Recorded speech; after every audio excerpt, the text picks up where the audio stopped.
Good afternoon, Yusek.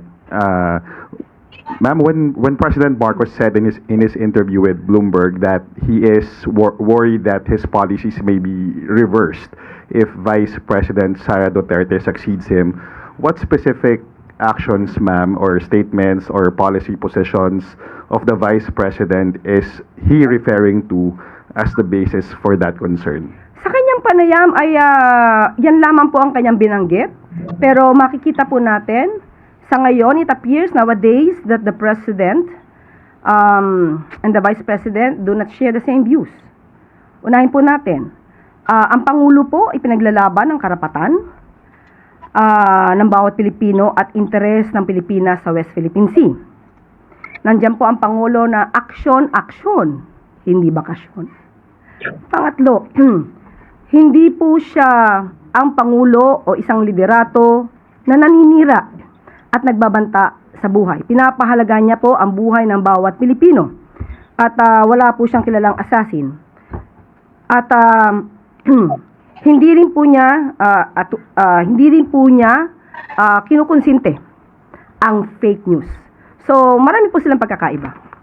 At pinapapanagot ang dapat na managot, lalong-lalo na yung patungkol sa ghost projects at sa flood control mess na hindi nangyari noong nakaraang administrasyon.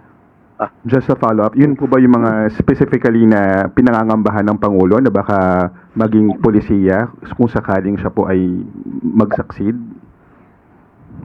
Wala siyang particular na sinabi, pero malalaman natin sa kanyang interview na ang gusto niya mangyari ay managot ang dapat na managot.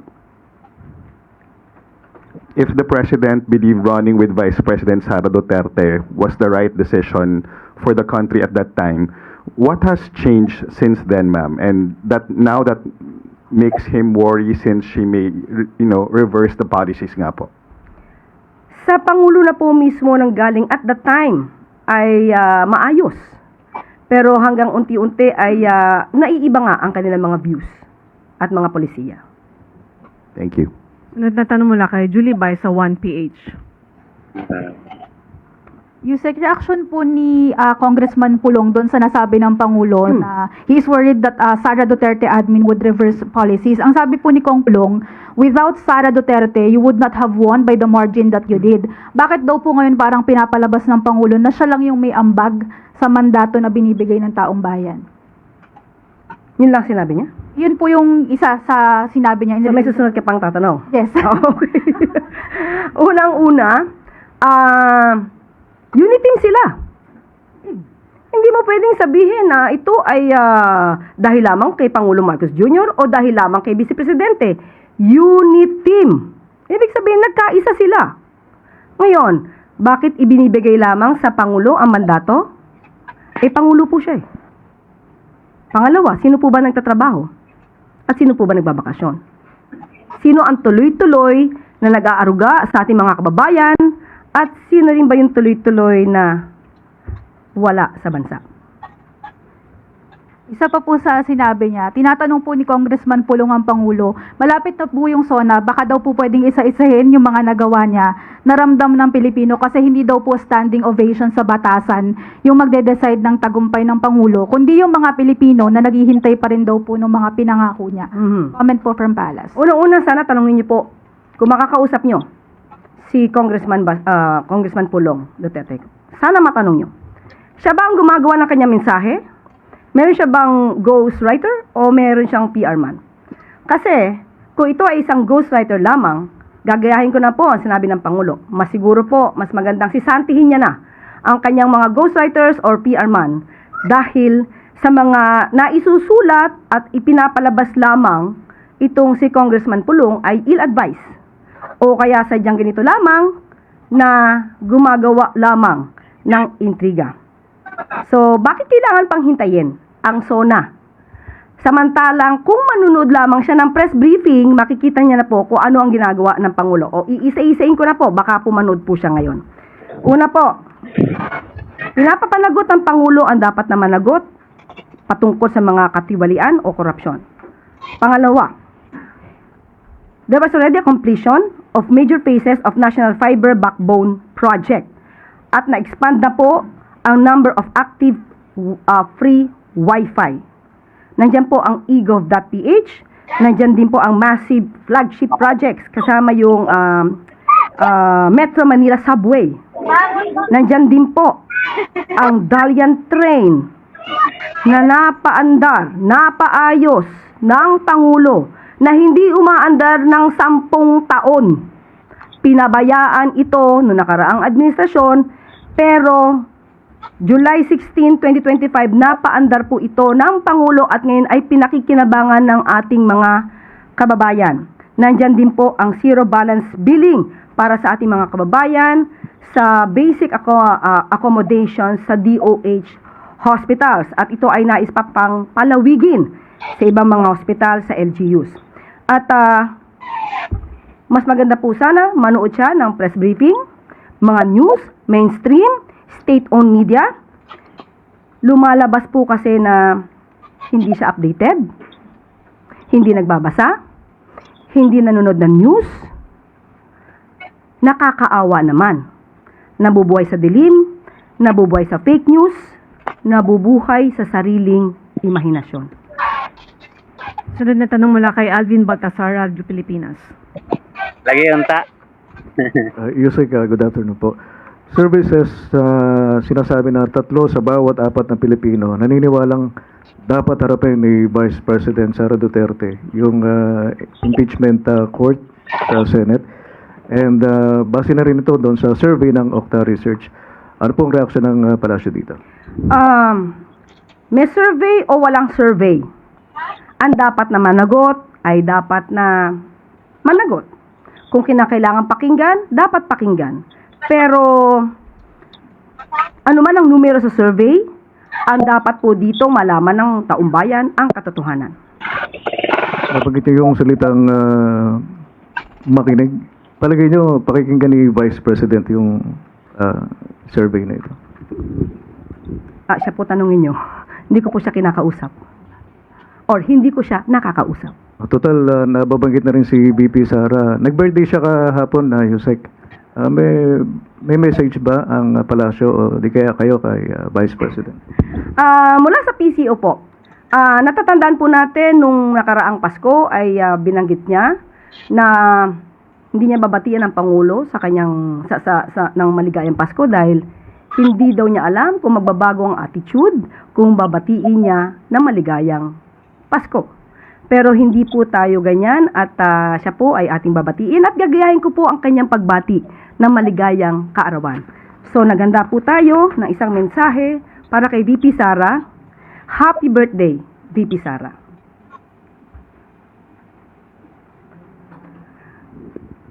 Salamat po, Yusek. Sunod na tanong mula kay Tristan Nadalo, Newswatch Plus. Good afternoon, Yusek Claire. Yusek Claire, there are now reports that the Sandigan Bayan has issued an arrest warrant against Senator Jinggoy Estrada over his non-bailable plunder case, although iniintay pa po yung mga document pagdating dito.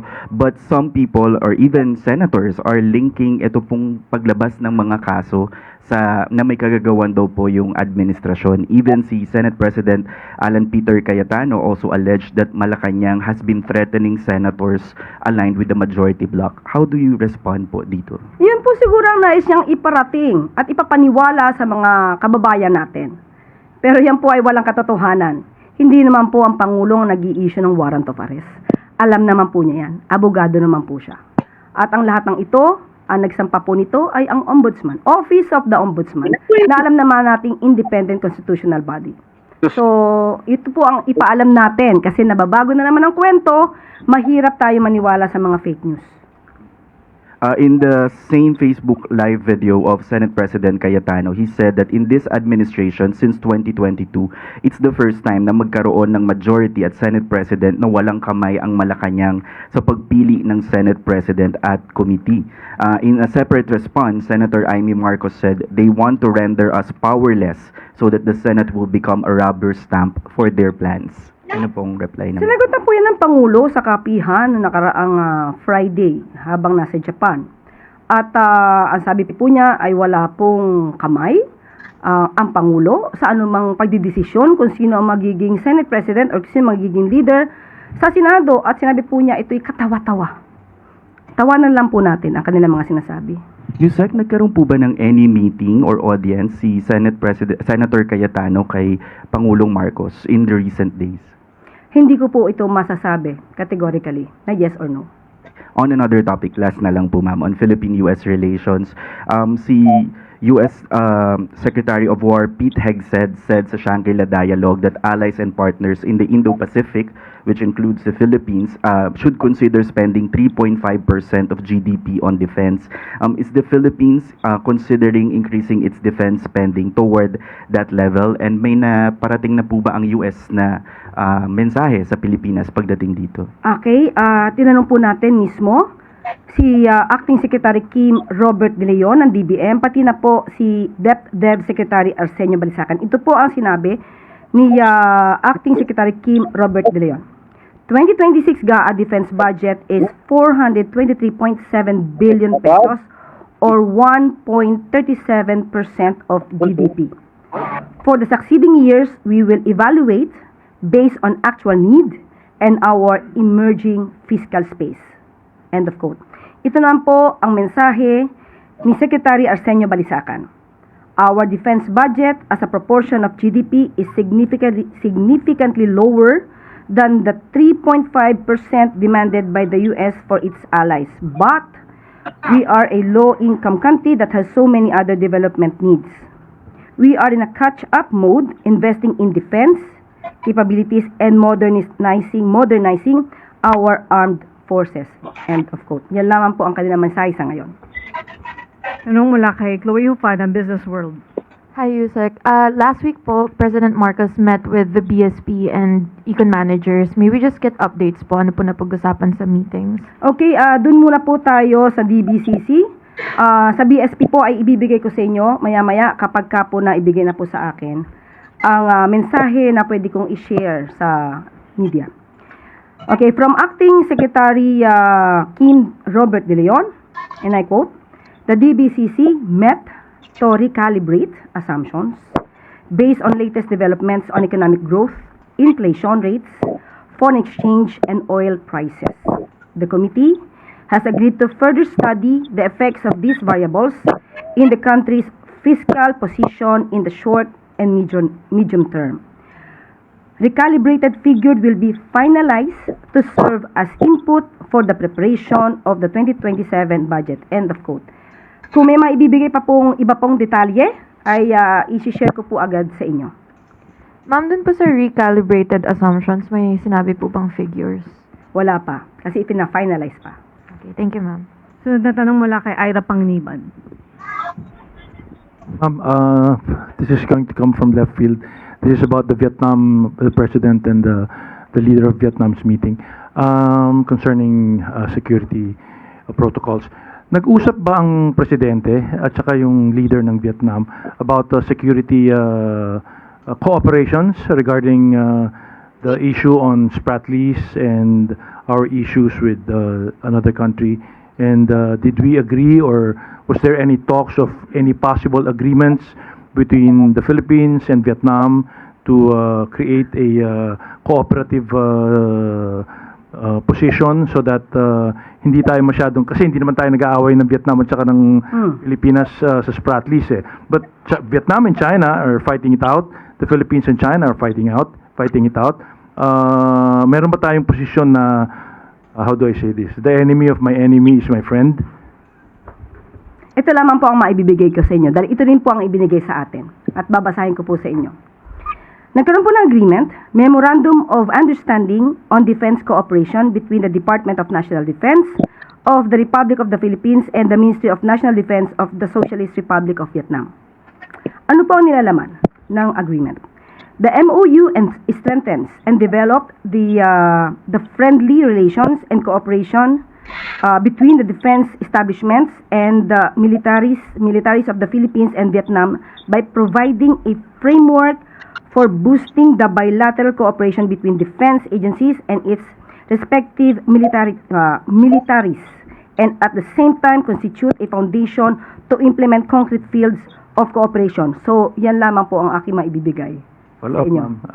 Based on that statement, can we assume na baka magkaroon ng something like a balikatan action between Vietnam and the Philippines regarding that position? Mas maganda po nating maitanong ito sa Secretary of Defense, kay Secretary Gibo Teodoro. Salamat po. Salamat. Sunod na tanong mula kay Tuesday New DZBB.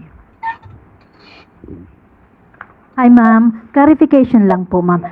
Mayroon na po ba kayong mga impormasyon o nakarating na po ba sa palasyo ang any information with regard to the warrant of arrest daw na na-issue na po ng Sandigan Bayan laban kay Senador Jinggoy Estrada? Sa ngayon, ako po personally ay wala pa po akong natatanggap na anumang update. If ever ma'am, halimbawa mailabas man, mayroon bang mensahe ang Malacanang para sa Senador? Nasa kamay na po ito ng mga law enforcers. Salamat. Huling tanong mula kay Christian Yusores, DZMM. Hi ma'am, kay SP Cayetano lang po. Nabanggit na po, I think last week na hindi natuloy yung dapat na LEDAC meeting dito sa Palace, and binanggit niya na nakikita niya yung sign to unseat him as Senate President. May reaction po kayo dun, ma'am? Ang dami naman po niyang hula. So, tanungin niyo naman po kung saan na lang ito nanggagaling. Kasi wala po tayo masasabi patungkol sa kanya mga unverified statement. Walang pinanghuhugutan. So, sa kanya niyo na lamang po itanong. Wala po kasi tayong kinalaman dyan. And last na lang, ma'am, how true is yung report na lumabas na nagpunta raw pong Palace si SP Cayetano to discuss and express his willingness na hawakan o ituloy yung impeachment trial for VP Sara? Sinabi niya po ba yun? Allegedly, ma'am, may rumors po na Sige, sa kanya po niyo muna itanong. Dahil wala po ako mabibigay na anumang detalye patungkol dyan. Okay, ma'am.